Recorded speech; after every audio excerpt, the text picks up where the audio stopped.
പുതിയൊരു വീഡിയോയിലേക്ക് എല്ലാ വിദ്യാർത്ഥികൾക്കും സ്വാഗതം. നമ്മൾ ലാസ്റ്റ് ക്ലാസ്സിൽ ഡിസ്കസ് ചെയ്തിട്ടുള്ളത് ആനിമൽ ഹസ്ബൻഡറി എന്ന് പറയുന്ന strategies four enhancement in food production എന്ന് പറയുന്ന ചാപ്റ്ററിൻ്റെ ആദ്യത്തെ ഭാഗമാണ്. ഓക്കെ, ഇനി ആ കാര്യങ്ങളൊക്കെ നിങ്ങൾ പഠിച്ചിട്ടുണ്ടാവുമെന്ന് വിശ്വസിക്കുന്നു അല്ലേ? ഇനി നമുക്ക് രണ്ടാമത്തെ ഭാഗമായിട്ട് പഠിക്കാനുള്ളത് ആനിമൽ ബ്രീഡിംഗ് എന്ന് പറയുന്ന ടോപ്പിക്കാണ്. അപ്പോൾ ശ്രദ്ധിച്ചിരിക്കുക, ആനിമൽ ബ്രീഡിംഗ്.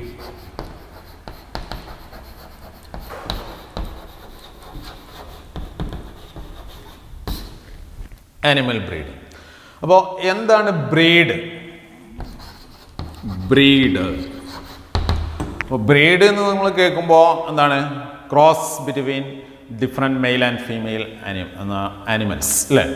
അതാണ് നമ്മൾ മനസ്സിലേക്ക് വരിക. ശരിക്കും ബ്രീഡിങ്ങിനെയാണ് നമ്മൾ ക്രോസിങ് എന്ന് പറയുക അല്ലേ? ആനിമൽസും ആയാലും പ്ലാന്റ്സ് ആയാലും ക്രോസിങ് നടക്കുമ്പോൾ ആ നടത്തുന്ന പ്രോസസ്സിനെയാണ് ബ്രീഡിങ് എന്ന് പറയുക. പക്ഷേ ഇവിടെ അതല്ല. ബ്രീഡ് എന്ന് പറഞ്ഞാൽ എന്താണ് ബ്രീഡ്? ഒരു ഇനം എന്ന് നേരത്തെ ഞാൻ കഴിഞ്ഞ ക്ലാസ്സിൽ ഞാൻ പറഞ്ഞിരുന്നു. ബ്രീഡ് എന്ന് പറഞ്ഞാൽ ഒരു ഇനമാണ് അല്ലേ? ഇപ്പോൾ ജേഴ്സി എന്ന് പറയുന്നത് ഒരു ഇനമാണ്, ജേഴ്സി. അതേപോലെ തന്നെ HF ബ്രീഡ്, ഹോൾസ്റ്റൈൻ ഫ്രീസൺ എന്ന് പറയുന്ന HF ബ്രീഡ്. അതേപോലെ തന്നെ ലെഗോൺ അല്ലേ? ചിക്കനിൽ ലെഗോൺ എന്ന് പറയുന്ന മറ്റൊരു ബ്രീഡാണ്. അപ്പോൾ ഇതെല്ലാം ഓരോ ഇനങ്ങളാണ് അല്ലേ? അപ്പോൾ അതിനെയാണ്, അതായത് it's A group of animals that have same decent, ഒരേ പൂർവികരായിരിക്കണം. ആൻഡ് അപ്പിയറൻസ്, കോൺഫിഗറേഷൻ, സൈസ് അല്ലേ? ഇതെല്ലാം ഒരേപോലെ വരുന്ന ഗ്രൂപ്പ് ഓഫ് ആനിമൽസുകളെയാണ് നമ്മൾ ബ്രീഡ് എന്ന് പറയുന്നത്. അപ്പോൾ breed means it is A group of animals having same decent, size, configuration അല്ലേ, ആൻഡ് അപ്പിയറൻസ്. ഇതെല്ലാം ഒരേപോലെ വരുന്ന ഗ്രൂപ്പ് ഓഫ് ആനിമൽസിനെയാണ് നമ്മൾ ബ്രീഡ് എന്ന് പറയുന്നത്. So breed means it is A group of animals, ഒരു കൂട്ടം ആനിമൽസ് ആണ് അല്ലേ? ആനിമൽസ് ഹാവിങ് സെയിം ഡിസെൻറ്റ് എന്ന് പറഞ്ഞാൽ ഒരേ പൂർവികരിൽ നിന്ന് വന്നിട്ടുള്ള ഒരു കൂട്ടം ആനിമൽസ് അല്ലേ? അതേപോലെ തന്നെ കോൺഫിഗറേഷൻ എന്ന് പറയുമ്പോൾ ഇവിടെ കോൺഫിഗറേഷൻ മീൻസ് ഒരേപോലുള്ള അപ്പിയറൻസ് ഉണ്ടാവും. ഇപ്പോൾ ജേഴ്സി പശുക്കാണെങ്കിൽ കറുപ്പും വെള്ളയും, പല കറുപ്പും വെള്ളയും പാച്ചസ് നിറങ്ങളായിരിക്കും അതിൻ്റെ സ്കിന്നിൽ ഉണ്ടാവുക അല്ലേ? അപ്പോൾ നമുക്ക് നോക്കിയാൽ തന്നെ അത് ജേഴ്സി പശുവാണെന്ന് അറിയാം. ഇപ്പോൾ ലഗോൺ കോഴി നോക്കിക്കഴിഞ്ഞാൽ അതിന് വൈറ്റ് ആയിരിക്കും അല്ലേ? അതിൻ്റെ പുറമെ തൊലിയൊക്കെ. അപ്പോൾ ഓരോന്നിനെ അടയാളങ്ങളുണ്ടാവും, കോൺഫിഗറേഷൻസ് ഉണ്ടാവും. അതേപോലെ തന്നെ സൈസ്, ഏകദേശം അതിൻ്റെ സൈസ്, വെയിറ്റ് ഒരേപോലെ ആയിരിക്കും വരിക അല്ലേ? അപ്പോൾ group of animals having same descent, configuration, size അല്ലേ, ആൻഡ് അപ്പിയറൻസ്. അപ്പോൾ so this group of animals is called breed. ഇതാണ് ഒരു ബ്രീഡ് എന്ന് പറഞ്ഞാൽ. അപ്പോൾ ഒരു ബ്രീഡ് എന്താണെന്ന് നിങ്ങൾക്ക് മനസ്സിലായി അല്ലേ? ഇനി ഈ ബ്രീഡ് ഉപയോഗിച്ചുകൊണ്ട് ആനിമൽ ബ്രീഡിങ്സ് നടത്താം. നമ്മൾ പ്ലാന്റ് ബ്രീഡിംഗ് ഒക്കെ കഴിഞ്ഞ സെക്കൻഡ് ചാപ്റ്ററിൽ, സെക്ഷൽ റീപ്രൊഡക്ഷൻ്റെ ചാപ്റ്ററിൽ നമ്മൾ പഠിച്ചതാണ് അല്ലേ? അപ്പോൾ പ്ലാന്റ്സിനെ എങ്ങനെയാണ് ക്രോസ് ബ്രീഡിങ് ചെയ്യുക, ഇമാസ്കുലേഷൻ, അതേപോലുള്ള പ്രോസസ്സ് വഴി, ബാഗിങ് മെത്തേഡ് വഴിയൊക്കെ ബ്രീഡിങ് നമ്മൾ രണ്ട് വ്യത്യസ്തമായിട്ടുള്ള പ്ലാന്റ്സുകളെ ക്രോസ് ചെയ്യുന്ന കാര്യം പറഞ്ഞത് അല്ലേ? ഇപ്പോൾ ഇവിടെ നോക്കുകയാണെങ്കിൽ ഇവിടെ എന്താണ്, രണ്ട് ആനിമൽസുകളെ തമ്മിൽ ക്രോസ് ചെയ്യിപ്പിക്കുക, മെയ്റ്റിംഗ് ചെയ്യിപ്പിക്കുക അല്ലേ, ഹീറ്റ് ചെയ്യിപ്പിക്കുക. ഓക്കെ, സോ അതിൽ ഡിഫറെൻറ്റ് ടൈപ്സ് ഉണ്ട്. ഇനി അതിൽ ഒന്നാമത്തത് നമുക്ക് ഇൻബ്രീഡിംഗ് ആണ് പറയാനുള്ളത്. ഇൻബ്രീഡിംഗ്. ഇപ്പോൾ ഇൻബ്രീഡിംഗ് എന്ന് പറഞ്ഞാൽ ഒരേ ടൈപ്പ്, ഒരേ ഇനത്തിൽപ്പെട്ട ക്ലോസ്ലി റിലേറ്റഡ് ആയിട്ടുള്ള, എന്ന് വെച്ചാൽ ഒരു മാതാവിനും ഒരു പിതാവിനും ഉണ്ടായിട്ടുള്ള മെയിൽ ആൻഡ് ഫീമെയിൽ അല്ലേ? ആക്ച്വലി ബ്രദർ ആൻഡ് സിസ്റ്ററാണ്. ഇവിടെ ആനിമൽസിൻ്റെ കേസിൽ നമ്മളങ്ങനെ നോക്കേണ്ട ആവശ്യമില്ല അല്ലേ? അവർക്ക് അത്ര പ്രശ്നം വരുന്നില്ല. അപ്പോൾ അതിൽ ഒരേ മാതാവിനും പിതാവിനും ഒരേ പാരൻസിനുണ്ടായിട്ടുള്ള മെയിൽ ആൻഡ് ഫീമെയിൽ ആനിമൽസുകളെ ക്രോസ് ചെയ്യാം എന്ന് വെച്ചാൽ മെയ്റ്റിംഗ് നടത്തുക അല്ലേ, മെയ്റ്റിംഗ് അല്ലെങ്കിൽ ഹീറ്റിംഗ് നടത്തുക. ഓക്കെ, അപ്പോൾ ഇവിടെ നോക്കുകയാണെങ്കിൽ എക്സാമ്പിൾ ആയിട്ട് അപ്പോൾ ആദ്യം ഞാൻ ഡെഫിനിഷൻ പറയാം. ഇൻബ്രീഡിംഗ് എന്ന് പറഞ്ഞാൽ mating between more closely related individuals of the same breed for 4 to 6 generation. നോക്കാം, it is the mating of animals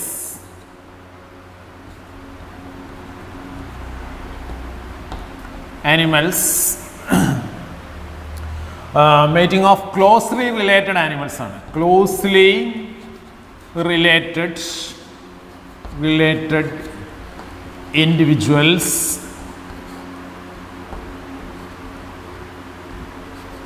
of the same breed.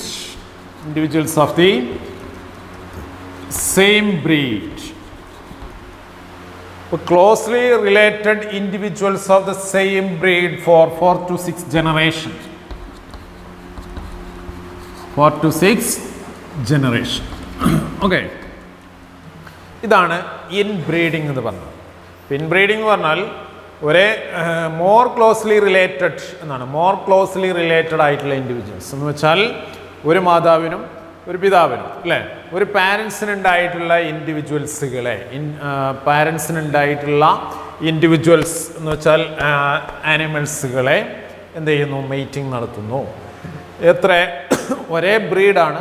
ഇപ്പോൾ ഒരേ ബ്രീഡ് എന്ന് പറഞ്ഞാൽ നമുക്കറിയാം ജേഴ്സി ഒരു ബ്രീഡാണ് അല്ലേ, അതേപോലെ തന്നെ ഗോട്ടിലാണെങ്കിൽ മലബാരി മറ്റൊരു ബ്രീഡാണ്, അതേപോലെ ജംന പാരി മറ്റൊരു ബ്രീഡാണ്, അതേപോലെ കൗലാണെങ്കിൽ വെച്ചൂർ. അപ്പോൾ ഏതാണോ എടുക്കുന്നത് ആ ബ്രീഡ് നമ്മൾ എന്ത് ചെയ്യാം, സെലക്ട് ചെയ്യും. ആ ബ്രീഡിനെ മാത്രം, അതിൽപ്പെട്ട പാരൻസുകളുടെ മക്കളെ മാത്രം സെലക്ട് ചെയ്യുക ഫോർ 4 to 6 ജനറേഷൻ. ഇതെന്തിനാണ് ഇങ്ങനെ ചെയ്യുന്നത്? എന്തിനാണ് ഇങ്ങനെ ചെയ്യുന്നത് ചോദിച്ചാൽ ഒരു ഇപ്പം മെയിലാണെങ്കിൽ മെയിൽ സെലക്ട് ചെയ്താൽ ഇവിടെ ശ്രദ്ധിക്കുക. അപ്പോൾ നമ്മളെ ഗോട്ടിൻ്റെ കേസിൽ നമുക്ക് 3 or 4 കുഞ്ഞുങ്ങളെ കിട്ടുമല്ലോ. ഒറ്റ മെയ്റ്റിങ്ങിൻ്റെ ഫലമായിട്ട് 3 or 4 കുഞ്ഞുങ്ങളെ ഉണ്ടാവും അല്ലേ. അപ്പോൾ അതിൽ ഇവിടെ നോക്കാം, മെയിൽ ഗോട്ട്. ഇപ്പോൾ നിങ്ങളെ വീട്ടിലുള്ള ഒരു ആട് അല്ലേ, മെയിൽ കൊറ്റനാട്, അതേപോലെ തന്നെ അതിൻ്റെ ഫീമെയിൽ അല്ലേ, ഫീമെയിൽ ആയിട്ടുള്ള പെണ്ണാട് അല്ലേ. ഇതിനെ നമ്മൾ എന്ത് ചെയ്യുന്നു, രണ്ടിനെയും പിടിച്ച് മെയ്റ്റിംഗ് നടത്തുന്നു അല്ലേ. ഇപ്പോൾ മെയ്റ്റിംഗ് നടത്തി അതിലുണ്ടാവുന്ന ഒരു 4, ഇപ്പോൾ ഇവിടെ ഈ മെയിലിൻ്റെ പ്രത്യേകത എന്ന് വെച്ചാൽ നല്ല പവർഫുള്ളായിരിക്കും, നല്ല ഡിസീസ് റെസിസ്റ്റൻ്റ് കപ്പാസിറ്റി ഉണ്ടാവും, നല്ല മീറ്റ് ഉള്ളതായിരിക്കും അല്ലേ. അങ്ങനെയുള്ള ഒരു ഡിസൈറബിൾ ക്വാളിറ്റി ഇതിനുണ്ടാവും.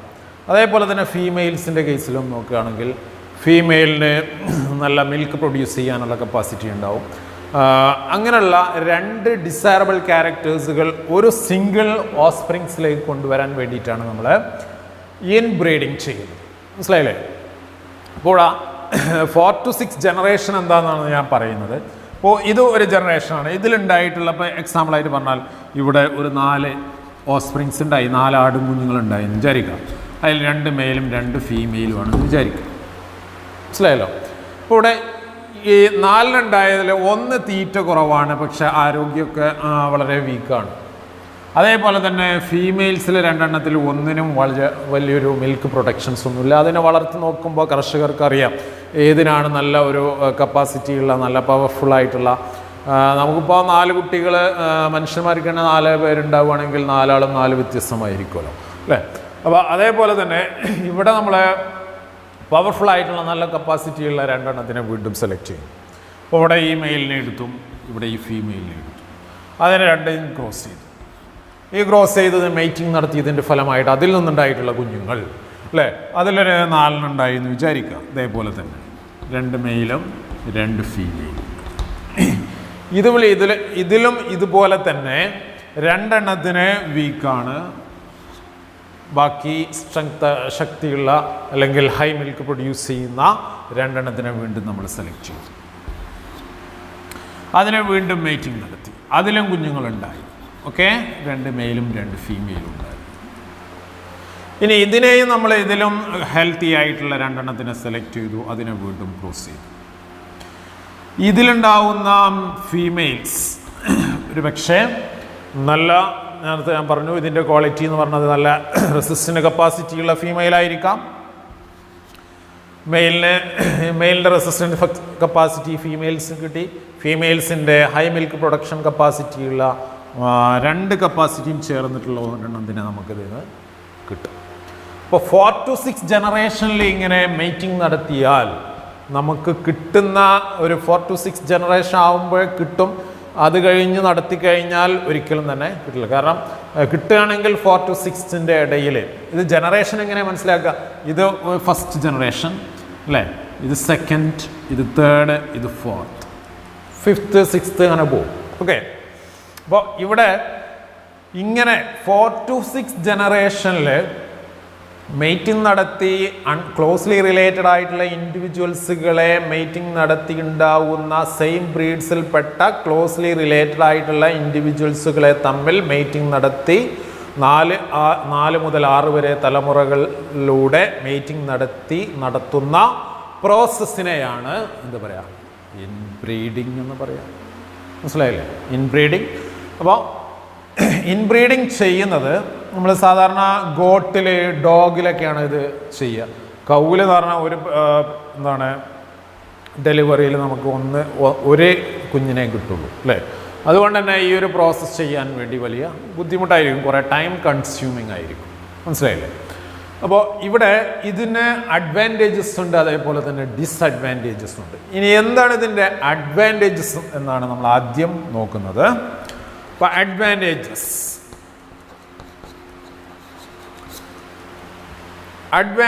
Of inbreeding. ഇതിൻ്റെ ഒന്നാമത്തെ അഡ്വാൻറ്റേജസ് എന്ന് പറയുന്നത് നമുക്ക് ഡിസൈറബിൾ ആയിട്ടുള്ള ക്യാരക്ടേഴ്സുകൾ മാത്രം ഇങ്ങനെ സെലക്ട് ചെയ്ത് അവസാനം ഒന്നിലേക്ക് എത്തിക്കാൻ പറ്റും അല്ലേ. അതായത് നല്ല റിസസീവ് ക്യാരക്ടേഴ്സ്, അൺഡിസൈറബിൾ ക്യാരക്ടേഴ്സ് എന്ത് ചെയ്യുന്നു, നമ്മൾ ഒഴിവാക്കുന്നു അല്ലേ. അതേപോലെ തന്നെ എന്താണ്, അൺഡിസൈറബിൾ ക്യാരക്ടേഴ്സ് ഉള്ള മെയിലിനെ ഒഴിവാക്കി, ഫീമെയിലിനെ ഒഴിവാക്കി അല്ലേ. ഇവിടെ മെയിലിനെ ഒഴിവാക്കി, ഇവിടെ ഫീമെയിലിനെ ഒഴിവാക്കി, ഇവിടുത്തെ മെയിലിനെ ഒഴിവാക്കി, ഈ ഫീമെയിലിനെ ഒഴിവാക്കി. ഇപ്പം ഡിസൈറബിൾ ക്യാരക്ടേഴ്സ് മാത്രം നമുക്ക് ഒന്നിലേക്ക് കൊണ്ടുവരാൻ സാധിച്ചു. So we can increase homozygosity. ആ ഡിസൈറബിൾ ക്യാരക്ടേഴ്സ് മാത്രം വരുന്നതിനെ നമുക്ക് പറയുന്ന പേരാണ് homozygosity. So we can increase homozygosity. So first advantages ആയിട്ട് നമുക്ക് പറയാം, we can increase homozygosity and to produce pure lines. Pure ലൈൻസിനെ നമുക്ക് പ്രൊഡ്യൂസ് ചെയ്യാൻ കഴിയും. എന്നാൽ ഹോമോസൈഗസ് ക്യാരക്ടേഴ്സ്, ഒരേപോലുള്ള ക്യാരക്ടേഴ്സുകൾ മാത്രം കുന്നുകൂടി അവസാനം എന്താണ് അതേപോലുള്ള ഒരു ഓസ്പ്രിങ്സിനെ ഉണ്ടാക്കുന്നതിനെയാണ് നമുക്ക്, ഈ ഓസ്പ്രിങ്സിനെ നമുക്ക് പ്യുവർ ലൈൻസ് എന്ന് പറയാം. Pure line. അപ്പോൾ we can increase homozygosity and to produce pure lines. അതാണ് ഒന്നാമത്തെ advantages. increase homozygosity and to produce pure lines. Okay, അതാണ് ഒന്നാമത്തെ അഡ്വാൻറ്റേജസ്. ഇനി നമുക്ക് രണ്ടാമത്തെ അഡ്വാൻറ്റേജസിലേക്ക് പോവാം. എന്ന് വെച്ചാൽ we can eliminate recessive genes അല്ലേ. റിസസീവ് ജീൻസുകൾ എലിമിനേറ്റ് ചെയ്യാൻ പറ്റും. ഇവിടെ ഏതൊക്കെ റിസസീവ് ജീൻസ്? ഇതാ, ഈ മെയിൽ ലെസ് ക്യാരക്ടേഴ്സ് ആണ്, ലെസ് പെർഫോമൻസ് ആണ്. ഈ ഫീമെയിൽ ലെസ് പെർഫോമൻസ് ആണ് അല്ലേ. അപ്പോൾ അൺഡിസൈറബിൾ, നമ്മൾ ആഗ്രഹിക്കാത്ത, നമുക്കിഷ്ടമില്ലാത്ത, താല്പര്യമില്ലാത്ത ക്യാരക്ടേഴ്സുകളെ എലിമിനേറ്റ് ചെയ്യാം. അത്തരം ജീൻസുകൾ ഉണ്ടായത് കൊണ്ടാണ് അവ ആ സ്വഭാവം കാണിക്കുന്നത്. അത്തരം ജീൻസുകളെ നമുക്ക് ഈ ഒരു ബ്രീഡിംഗ് ക്രോസിംഗ് മെത്തേഡിൽ നമുക്ക് എലിമിനേറ്റ് ചെയ്യാൻ പറ്റും. So we can eliminate undesirable characters. രണ്ടാമത്തെ അഡ്വാൻറ്റേജസ് നോട്ട് ചെയ്തോ. We can eliminate undesirable characters. Eliminate undesirable characters. അല്ലെങ്കിൽ ജീൻസ് അല്ലേ. അൺഡിസൈറബിൾ ജീൻസുകളെ നമുക്ക് എലിമിനേറ്റ് ചെയ്തുകൊണ്ട് ഡിസൈറബിൾ ആയിട്ടുള്ള ജീൻസുകളെ നമുക്ക് ഡെവലപ്പ് ചെയ്യാൻ സാധിക്കും. ഓക്കെ, ഇതാണ് എന്തിൻ്റെ പ്രത്യേകത? ഇൻബ്രീഡിങ്ങിൻ്റെ അഡ്വാൻറ്റേജസ് ആയിട്ട് നമുക്ക് പറയാൻ പറ്റും. ഇനി ഇതിന് തന്നെ ഡിസഡ്വാൻറ്റേജസ് ഉണ്ട്. എന്തൊക്കെയാണ് ഡിസഡ്വാൻറ്റേജസ് നോക്കാം.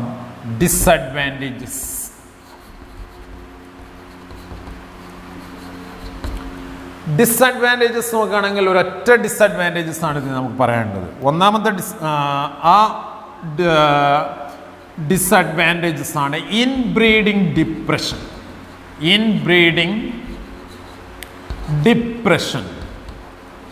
ഇപ്പം എന്താണ് ഇൻബ്രീഡിങ് ഡിപ്രഷൻ നിങ്ങൾ നോക്കുക, ഞാൻ പറഞ്ഞുതരാം.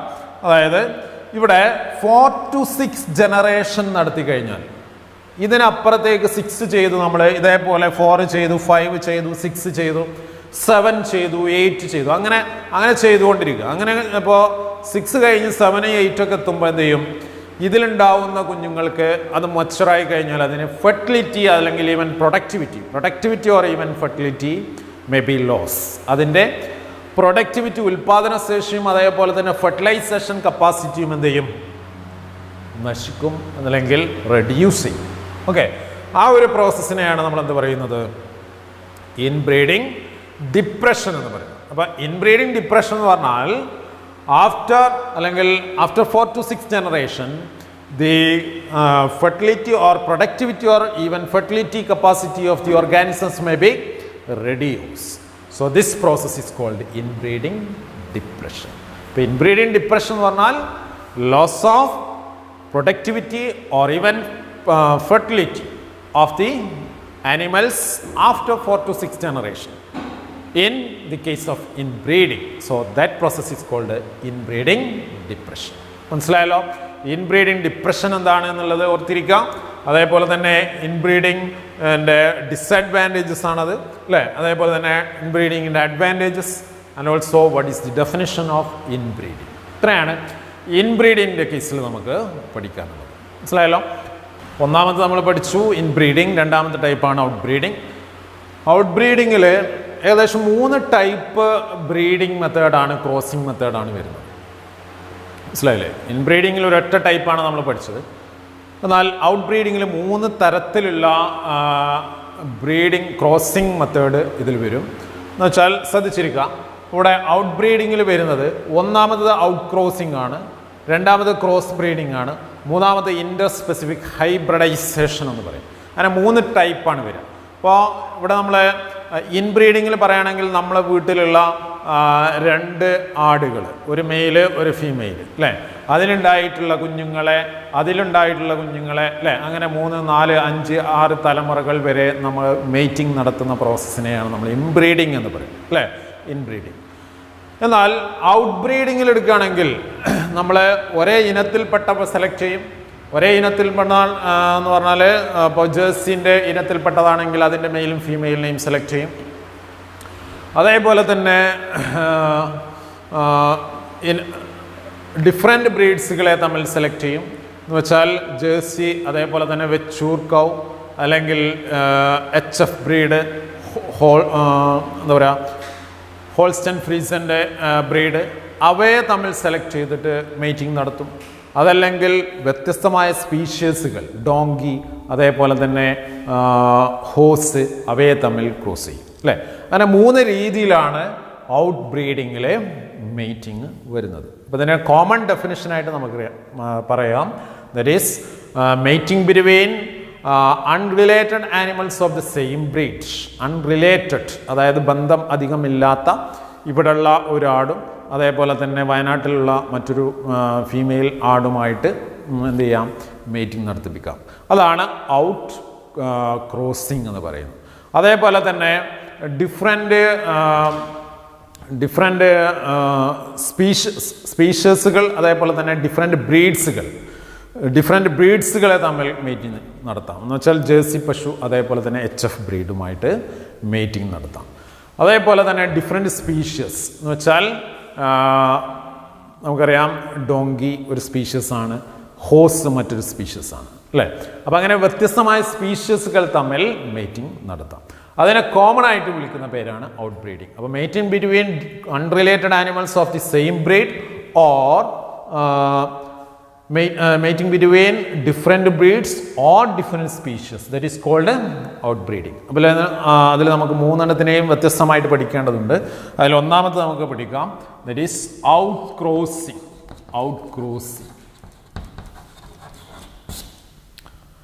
അപ്പോൾ ശ്രദ്ധിച്ചിരിക്കുക, ഔട്ട്ക്രോസിംഗ് എന്ന് പറഞ്ഞാൽ it is the mating between unrelated animals of the same breed for 4 to 6 generation. There is no common ancestor on either side of their pedigree. ശ്രദ്ധിച്ചിരുന്നോ? അതായത് നമ്മൾ ഒരു മെയിൽ ഗോട്ടിനെ എടുത്തു, അതേപോലെ തന്നെ ഒരു ഫീമെയിൽ ഗോട്ട്, ഫീമെയിൽ ആടിനെ എടുത്തു. ഇപ്പോൾ ഇവിടെ ഇതിൻ്റെ ആൻസിസ്റ്ററുകൾ തമ്മിൽ ഒരു നിലക്കും ബന്ധം ഉണ്ടാവാൻ പാടില്ല. ഈ ഔട്ട് ക്രോസിങ് ചെയ്യുമ്പോൾ ഇതിൻ്റെ പൂർവികരും തമ്മിൽ റിലേഷൻസ് ഉണ്ടാവരുത്. അതാണ് unrelated animals of the same breed എന്ന് പറയാം.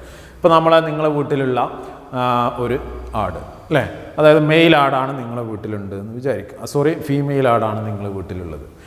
ഇനി അതിൻ്റെ മെയിൽ എവിടെയുള്ള വയനാട്ടിലാണുള്ളത്, അപ്പോൾ വയനാട്ടിൽ നിന്ന് അതിൻ്റെ സെമൻ കളക്ട് ചെയ്ത് കൊണ്ടുവരാം, അപ്പോൾ അവയെ തമ്മിൽ എന്ത് ചെയ്യാം? മീറ്റിംഗ് നടത്താം. അതാണ് ഔട്ട് ക്രോസിംഗ് എന്ന് പറയാം. അപ്പോൾ out crossing means it is A meeting between unrelated animals of the same breed for 4 to 6 generation, for 4 to 6 generations, but there is no common ancestor on either side of their pedigree. Pedigree എന്ന് പറഞ്ഞാൽ ഇതിൻ്റെ പൂർവികരെ നോക്കുക, ഇതിൻ്റെ പൂർവികരെ നോക്കുക, ഇതിൻ്റെ പൂർവികരെ നോക്കുക, ഇവരെ പൂർവികരെ നോക്കുക. അതേപോലെ തന്നെ ഇതിൻ്റെ പൂർവികര് male and father and mother, father and mother, father and mother. അപ്പോൾ ഈ ഫാദറും തമ്മിൽ റിലേഷൻസ് ഉണ്ടാവരുത്. അപ്പോൾ ഇവിടെ പൂർവികർ തമ്മിൽ യാതൊരു ബന്ധം ഉണ്ടാവരുത്. അതുണ്ടാവില്ല, കാരണം നിങ്ങളെ വീട്ടിലുള്ള ഒരു ഫീമെയിൽ ഗോട്ടാണ്, പിന്നെ വയനാട്ടിലുള്ള ഒരു മെയിൽ ഗോട്ടാണ്. അത് തമ്മിൽ പൂർവികരുമായിട്ട് ബന്ധം ഉണ്ടാവാൻ സാധ്യതയില്ലല്ലോ, അപ്പോൾ അങ്ങനെയുള്ള ഒരു റിലേഷൻസ് തമ്മിൽ മീറ്റിംഗ് നടത്തുന്നതിനെയാണ് ഔട്ട് ക്രോസിംഗ് എന്ന് പറയാം. ഈ ക്രോസിംഗ് നടത്തുന്നത് ആവറേജ് മിൽക്ക് പ്രൊഡക്ഷൻസും ആവറേജ് മീറ്റ് പ്രൊഡക്ടിവിറ്റിയൊക്കെ ഉള്ള ആനിമൽസുകൾക്ക് ബെസ്റ്റായിട്ട് ചെയ്യുന്ന നല്ല റിസൾട്ട് കിട്ടുന്ന ഒരു ബ്രീഡിംഗ് മെത്തേഡാണ് ഔട്ട് ക്രോസിംഗ്. ഇപ്പോൾ 4 to 6 ജനറേഷനിലാണ് അതിൻ്റെ ആൻസിസ്റ്റർ നോക്കുക. ഇത് ഇവയെ തമ്മിൽ മീറ്റിംഗ് ചെയ്തു, അപ്പോൾ അതിൽ കുറച്ച് കുഞ്ഞുങ്ങൾ, ഇപ്പോൾ കൗവിലൊക്കെ ഇത് ചെയ്യാൻ പറ്റും. ഹോൾസ്റ്റൈൻ ഫ്രീസണും അതേപോലെ തന്നെ ജേഴ്സിയിലൊക്കെ അങ്ങനെയൊക്കെ ഈ രൂപത്തിലാണ് ഉണ്ടാക്കിയിട്ടുള്ളത്. മനസ്സിലായില്ലേ? ഡിഫറെൻറ്റ് ബ്രീഡ്സുകളെ സെയിം ബ്രീഡ്സിൽ ഡിഫറെൻറ്റ് അൺറിലേറ്റഡ് ആയിട്ടുള്ളവയെ തമ്മിൽ മീറ്റിംഗ് നടത്തിയിട്ടുണ്ടാക്കിയതാണ്, അതേപോലെ തന്നെ ഇപ്പോൾ ചിക്കനിലും ഇതേപോലെ തന്നെ നമ്മൾ ഡെവലപ്പ് ചെയ്തെടുത്തിട്ടുണ്ട്. ഇപ്പോൾ ഇവിടെ ഉണ്ടായിട്ടുള്ള ഫീമെയിൽ, അതേപോലെ തന്നെ ഒരു മെയിൽ ഉണ്ടായി എന്ന് വിചാരിക്കുക. അവയെ തമ്മിലല്ല ഇനി ക്രോസ് ചെയ്യേണ്ടത്. ഇത് ചിലപ്പോൾ റിസൾട്ട് നമുക്ക് കിട്ടിയ നല്ല പ്രൊഡക്ടിവിറ്റിയുള്ള ഓസ്പ്രിങ്സിനെ കിട്ടാം, ഇനി ഇതിൻ്റെ അടുത്ത മീറ്റിംഗ്, ഇതിൻ്റെ ഫസ്റ്റ് മീറ്റിങ്ങിൽ ഉണ്ടായിട്ടുള്ള കുട്ടികൾ, ആദ്യത്തെ പ്രസവം കഴിഞ്ഞു, ഇനി എന്ത് ചെയ്യുന്നു? ഇവ മെച്ചുറായി നോർമലി പോയി, ഇനി രണ്ടാമതും എന്ത് ചെയ്യുക? അതിനെ വീണ്ടും മീറ്റിംഗ് നടത്തുക, അതിലുണ്ടാവുന്ന കുട്ടികൾ. അപ്പോൾ അങ്ങനെ ഒരു 4-5 തലമുറ നടത്തി കഴിഞ്ഞാൽ അതിൻ്റെ ഉള്ളിൽ നമുക്ക് നല്ല പ്രൊഡക്ടിവിറ്റി ഉള്ള, അപ്പോൾ ജേഴ്സി പശുവൊക്കെ ഉണ്ടാക്കിയ പോലെ, അതേപോലെ തന്നെ ഹോൾസ്റ്റൈൻ ഫ്രീസൺ പോലെ എന്ത് ചെയ്യാം? നല്ല പ്രൊഡക്ടിവിറ്റിയുള്ള പശുക്കളെ നമുക്ക് ഡെവലപ്പ് ചെയ്ത് എടുക്കാൻ പറ്റും. മനസ്സിലായില്ലേ? ഇവിടെ ഹെൽത്തി ആയിട്ടുള്ള ബുള്ളിനെയും നമുക്ക് ഈ രൂപത്തിൽ ഡെവലപ്പ് ചെയ്യാം കേട്ടോ. അപ്പോൾ അവിടെ നല്ല ആരോഗ്യമുള്ള ബുള്ളിനെയും ഡെവലപ്പ് ചെയ്തെടുക്കാൻ പറ്റും. മനസ്സിലായല്ലോ? അതാണ് ഔട്ട് ക്രോസിംഗ്. ഇനി രണ്ടാമത്തെ ടൈപ്പാണ് ക്രോസ് ബ്രീഡിങ്. ഔട്ട് ബ്രീഡിങ്ങിലെ രണ്ടാമത്തെ ടൈപ്പാണ്. അപ്പോൾ ഇവിടെ ശ്രദ്ധിക്കേണ്ട മറ്റൊരു കാര്യം, ഇതിലുണ്ടാവുന്ന ഓസ്പ്രിങ്സുകളെ നമ്മൾ ഔട്ട് ക്രോസ് എന്നാണ് പറയുക, ഔട്ട് ക്രോസ്. അതുപോലെ തന്നെ ഇൻബ്രീഡിങ് ഡിപ്രഷൻ എന്താണെന്ന് നമ്മൾ പറഞ്ഞു. ഈ ഇൻബ്രീഡിങ് ഡിപ്രഷനെ ഓവർകം ചെയ്യാൻ വേണ്ടിയിട്ട് അൺറിലേറ്റഡ് ആയിട്ടുള്ള വേറെ ഏതെങ്കിലും മെയിലിനെ കൊണ്ട് മീറ്റിംഗ് നടത്തിയാൽ മതി. അപ്പോൾ അത് ഔട്ട് ക്രോസായി മാറും, ഔട്ട് ക്രോസിംഗ് ആയി മാറും. അപ്പോൾ നമ്മൾ ഇൻബ്രീഡിങ്ങിൽ ഉണ്ടായിട്ടുള്ള ഇൻബ്രീഡിങ് ഡിപ്രഷനെ മറികടക്കാൻ വേണ്ടിയിട്ട് അതിൽ നമ്മൾ പാരൻസിലുണ്ടായിട്ടുള്ള ഓസ്പ്രിങ്സുകളെ തമ്മിലാണല്ലോ ക്രോസ് ചെയ്യുക ഇൻബ്രീഡിങ്ങിൽ അല്ലേ. അപ്പോൾ അതിന് പകരം എന്ത് ചെയ്യുക, ഒരേ പാരൻസിലുണ്ടായിട്ടുള്ള ഓസ്പ്രിങ്സിനെ മേറ്റ് ചെയ്യിപ്പിക്കുന്നതിന് പകരം അതിൽ എന്താണ് 4-5 തലമുറ ആയി കഴിഞ്ഞാൽ അതിലുണ്ടായിട്ടുള്ള ഒരു കുഞ്ഞിനെ എടുത്തിട്ട് വേറെ ഏതെങ്കിലും ദൂരെയുള്ള മെയിലിനെ കൊണ്ട് എന്ത് ചെയ്യുക, മേറ്റിംഗ് നടത്തുക. അതാണ് ഔട്ട് ക്രോസിങ്. ആ ഔട്ട് ക്രോസിങ് നടത്തി കഴിഞ്ഞാൽ ഇൻബ്രീഡിങ് ഡിപ്രഷനെ നമുക്ക് ഓവർകം ചെയ്യാൻ പറ്റും. അപ്പോൾ ഇൻബ്രീഡിങ് ഡിപ്രഷൻ ഓവർകം ചെയ്യാനുള്ള മെത്തേഡ് ഏതാണെന്ന് ചോദിച്ചാൽ ഔട്ട് ക്രോസിങ് എന്നാണ് നിങ്ങൾ എഴുതേണ്ടത്. ഓക്കെ, ഇനി രണ്ടാമത്തെ ടൈപ്സ് നോക്കാം. Cross breeding. Cross breeding cross breeding എന്ന് പറഞ്ഞാൽ അതായത് mating between different breeds. Actually different ബ്രീഡ്സുകളെ തമ്മിൽ എന്താണ് മേറ്റിംഗ് നടത്തുകയാണ് അല്ലേ. ഇപ്പോൾ നമ്മൾ എന്താ പറയുക, ഹോൾസ് HF ബ്രീഡ് ഉണ്ട്. അതേപോലെ തന്നെ ജേഴ്സി പശു ഉണ്ട്. ഈ ജേഴ്സിൻ്റെ പ്രത്യേകത എന്താണെന്ന് ചോദിച്ചാൽ അതിലെ ഫാറ്റ് കണ്ടൻറ്റ് 4.9 അല്ലെങ്കിൽ 5% ഉണ്ട് ഫാറ്റ് കണ്ടൻറ്റ്. പെർ ഡേ അത് പ്രൊഡ്യൂസ് ചെയ്യുന്ന milk 15 to 20 litre per day ആണ്. മനസ്സിലായില്ലേ? ഇനി HF ബ്രീഡിൻ്റെ പ്രത്യേകത എന്താ വെച്ചാൽ ഇതിൽ 3.5% ഫാറ്റ് കണ്ടൻറ്റ് ഉണ്ട്. അതേപോലെ തന്നെ ഡെയിലി അത് പ്രൊഡ്യൂസ് ചെയ്യുന്ന മിൽക്കിൻ്റെ മിൽക്ക് എന്ന് പറയുന്നത് 25 to 30 ലിറ്റർ പെർ ഡേ ആണ്. മനസ്സിലായില്ലേ? അപ്പോൾ ഇവിടെ ഫാറ്റ് കുറവാണ്, ഇവിടെ ഫാറ്റ് കൂടുതലാണ്. ഇവിടെ മിൽക്ക് കുറവാണ്, ഇവിടെ മിൽക്ക് കൂടുതലാണ്. അപ്പോൾ മിൽക്ക് കൂടിയതും ഫാറ്റ് കൂടിയതുമായിട്ടുള്ള ഒന്നിനെ നമുക്ക് ഉണ്ടാക്കണമെങ്കിൽ എന്ത് ചെയ്യണം, ഇവയെ രണ്ടിനെയും തമ്മിൽ എന്ത് ചെയ്യണം, മീറ്റിംഗ് നടത്തണം അല്ലേ. ഇതിൻ്റെ മെയിലിനെ സെലക്ട് ചെയ്യാം, അല്ലെങ്കിൽ എന്താണ് ഇതിൻ്റെ ഫീമെയിലിനെ സെലക്ട് ചെയ്യാം. അങ്ങനെ ക്രോസിങ് നടത്തിയിട്ട് ഉണ്ടാവുന്ന കുഞ്ഞിനെന്തുണ്ടാവും, 5% ഫാറ്റ് കണ്ടൻ്റ് ഉള്ള 25 to 30 ലിറ്റർ പ്രൊഡ്യൂസ് ചെയ്യുന്ന ഒരു ഓസ്പ്രിങ്സ് നമുക്ക് കിട്ടും. ഇങ്ങനെ സെയിം ബ്രീഡാണ് പശു എന്ന് പറയുന്നത്, സെയിം ബ്രീഡാണ് അല്ലേ. എന്താണ് സെയിം സ്പീഷ്യസ് ആണ്. പശു എന്ന് പറയുന്ന സ്പീഷ്യസിലാണ് രണ്ടും ഉൾപ്പെട്ടിട്ടുള്ളത്. ബട്ട് ഡിഫറെൻ്റ് ബ്രീഡാണ് അല്ലേ. എന്ന് വെച്ചാൽ HF മറ്റൊരു ബ്രീഡാണ്, ജേഴ്സി മറ്റൊരു ബ്രീഡാണ്. അങ്ങനെ വ്യത്യസ്തമായിട്ടുള്ള ബ്രീഡ്സുകളെ എന്ത് ചെയ്യുന്നു, ഒരേ സ്പീഷ്യസിൽപ്പെട്ട ഡിഫറെൻ്റ് ബ്രീഡ്സുകളെ തമ്മിൽ മീറ്റിംഗ് നടത്തുക. ഇവിടെ ഞാനത് മനസ്സിലാവാൻ വേണ്ടി പറഞ്ഞിട്ടുള്ളതാണ്. ടെക്സ്റ്റ് ബുക്കിൽ പറഞ്ഞിട്ടുള്ള എക്സാമ്പിൾ ഒരു പഞ്ചാബിൽ നടന്നിട്ടുള്ള ബ്രീഡിങ്ങിൻ്റെ എക്സാമ്പിളാണ് തന്നിട്ടുള്ളത്. പഞ്ചാബിലുള്ള ബ്രീഡിൻ്റെ എക്സാമ്പിൾ അപ്പോൾ നോക്കാം. പഞ്ചാബിലുള്ള ബ്രീഡിന് ഹിസാഡെയിൽ എന്ന് പറയുന്ന, അതായത് ബിക്കാനറി ഈവ്സ്, അതേപോലെ മെറീനോ റാംസ്. ഇപ്പോൾ ബിക്കാനറി ഈവ്സ് എന്ന് പറയുന്നത് ഫീമെയിൽ ആടാണ്, ചെമ്മരി ആടാണ് അല്ലേ. അതേപോലെ തന്നെ മെറീനോ റാംസ് എന്ന് പറയുന്നത് റാംസ് അല്ലേ. The car rams into the mass. നിങ്ങൾ ന്യൂസ് പേപ്പറൊക്കെ വായിക്കുമ്പോൾ, ഇംഗ്ലീഷ് ന്യൂസ് പേപ്പറൊക്കെ വായിക്കുമ്പോൾ കാണാം റാംസ് എന്ന് പറഞ്ഞ വേർഡ്സ് നിങ്ങൾക്ക് പരിചയം ഉണ്ടാവും. അപ്പോൾ മെറീനോ റാംസ് എന്ന് പറഞ്ഞാൽ എന്താണ്, അത് ആണിനെ സൂചിപ്പിക്കുന്നതാണ്, ആണാണ്, അതായത് മെയിലാണ്, ഇത് ഫീമെയിലാണ്. ഇതിനെ രണ്ടിനെയും തമ്മിൽ ക്രോസ് ചെയ്താൽ നമുക്ക് കിട്ടുന്നത് ഹിസാഡെയിൽ എന്ന് പറയുന്ന ഒരാളാണ്, ചെമ്മരിയാട്. ഹിസാഡെയിൽ മനസ്സിലായല്ലോ, ഹിസാഡെയിൽ. അപ്പോൾ രണ്ടിൻ്റെയും ക്രോസിങ്. ഇതാണ് എക്സാമ്പിൾ പരീക്ഷയ്ക്ക് ചോദിക്കുക. ഹിസാഡെയിൽ HF ബ്രീഡിനെയും ജേഴ്സി ഒന്നും ചോദിക്കില്ല, ഇതാണ് ചോദിക്കുന്നത്. മനസ്സിലായല്ലോ. ബിക്കാനറി ഈവ്സും മെറീനോ റാംസിൻ്റെയും മേറ്റിംഗ് ക്രോസ് ബ്രീഡിംഗ് നടത്തിയിട്ടുള്ള പ്രൊഡക്റ്റാണ് ഹിസാഡെയിൽ. ഓക്കെ, ഇനി മൂന്നാമത്തെ ടൈപ്പാണ് ഔട്ട് ബ്രീഡിങ്ങിലെ മൂന്നാമത്തെ ടൈപ്പാണ് ഇന്റർ സ്പെസിഫിക് ഹൈബ്രിഡൈസേഷൻ.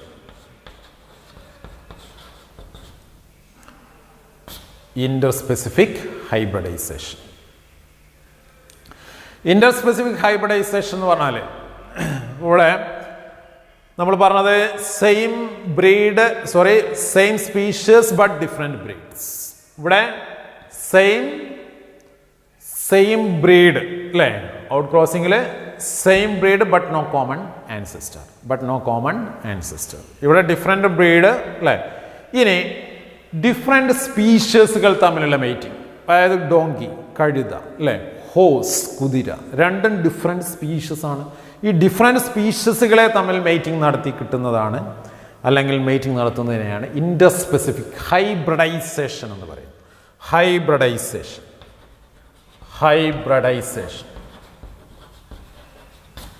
അപ്പോൾ ഇന്റർസ്പെസിഫിക് ഹൈബ്രിഡൈസേഷൻ എന്ന് പറഞ്ഞാൽ മേറ്റിംഗ് ബിറ്റ്വീൻ ഡിഫറെൻറ്റ് സ്പീഷീസ് അല്ലേ, ഡിഫറെൻറ്റ് സ്പീഷീസുകൾ തമ്മിലുള്ള മേറ്റിങ്ങിനെയാണ് എന്ത് പറയാം, ഇന്റർസ്പെസിഫിക് ഹൈബ്രിഡൈസേഷൻ എന്ന് പറയാം അല്ലേ. ഇപ്പോൾ ഇന്റർസ്പെസിഫിക് ഹൈബ്രിഡൈസേഷനിൽ മെയിൽ ഡോങ്കിയും ഫീമെയിൽ ഹോസും അല്ലേ, മെയിൽ ഡോങ്കിയും ഫീമെയിൽ ഹോസും ക്രോസ് ചെയ്താൽ നമുക്ക് കിട്ടുക മ്യൂളിനെയാണ്. മ്യൂള് അല്ലേ. കോവർക്കൈഡ് എന്ന് പറഞ്ഞാൽ എന്താണ് കൂടുതൽ വെയിറ്റ് ഒക്കെ വഹിക്കാൻ കഴിയുന്ന നല്ല ആരോഗ്യമുള്ള ഒരു കോവർക്കഴുത അല്ലേ എന്നറിയപ്പെടുന്ന മ്യൂള്. ഇതിനെ കിട്ടുന്നത് മെയിൽ ഡോങ്കി ഫീമെയിൽ ഹോസ്. ഇനി മെയിൽ ഡോങ്കിയും ഫീമെയിൽ ഹോസിന് പകരം അതിൻ്റെ റെസിപ്രോക്കൽ ക്രോസ് ഉണ്ട്, അതായത് ഫീമെയിൽ ഡോങ്കി മെയിൽ ഹോസ്. അങ്ങനെ ചെയ്താൽ ഹെന്നി എന്ന് പറഞ്ഞിട്ടുള്ള നമുക്ക് മറ്റൊരു പ്രോഡക്റ്റ് കിട്ടും. അതും ഏകദേശം മ്യൂളിനെ പോലെ തന്നെയാണ്, പക്ഷെ ചെറിയ വ്യത്യാസങ്ങളുണ്ട്. ഇതാണ് ഇന്റർസ്പെസിഫിക് ഹൈബ്രിഡൈസേഷൻ. മനസ്സിലായല്ലോ. അപ്പോൾ ഇതിൻ്റെ എക്സാമ്പിൾസ് വളരെ കൃത്യമായിട്ട് പഠിക്കുക. എപ്പോഴും ചോദിക്കുന്നതാണ് ക്രോസ് ബ്രീഡിങ്ങിൻ്റെ എക്സാമ്പിൾസ്. ഓക്കെ. അപ്പോൾ ആ 3 ടൈപ്പും ഇൻബ്രീഡിങ്ങും ഔട്ട് ബ്രീഡിങ്ങും അതിൻ്റെ ഡിഫറെൻറ്റ് ടൈപ്സുകളും എന്ത് ചെയ്യാം, റിപ്പീറ്റ് ചെയ്ത് നിങ്ങൾ പഠിക്കാൻ നോക്കുക. ഓക്കെ. ഇന്ന് തന്നെ ഈ ക്ലാസ്സിൽ എടുത്തിട്ടുള്ള ഭാഗങ്ങൾ മുഴുവനും പഠിക്കുക. ഓക്കെ. അപ്പോൾ ഇന്നത്തെ ക്ലാസ് നമ്മളെ അവസാനിപ്പിക്കുകയാണ്. എല്ലാവർക്കും താങ്ക് യു.